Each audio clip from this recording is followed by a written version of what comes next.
एक मोठी बातमी समोर येते। नाशिक पोलिसांना कोकाटेंच्या अटक वॉरंटची प्रत प्राप्त झाल्याची महत्त्वाची अपडेट समोर येते। कायदेशीर प्रक्रिया पूर्ण झाल्यानंतर आता पोलीस पुढील कारवाई करायला सुरुवात करतील।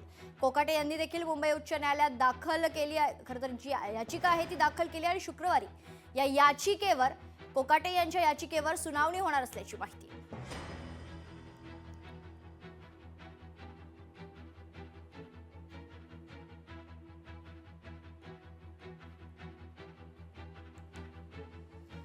माणिकराव कोकाटे प्रकरणात महत्त्वाची अपडेट समोर येते। नाशिक पोलिसांना आता माणिकराव कोकाटे यांच्या अटक वॉरंटची प्रत प्राप्त झाली आहे।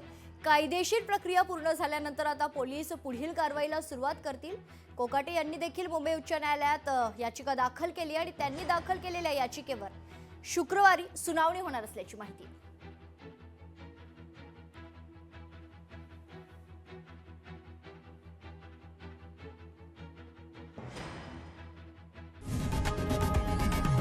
लोकशाही मराठी ऐका, पहा, जागरूक रहा।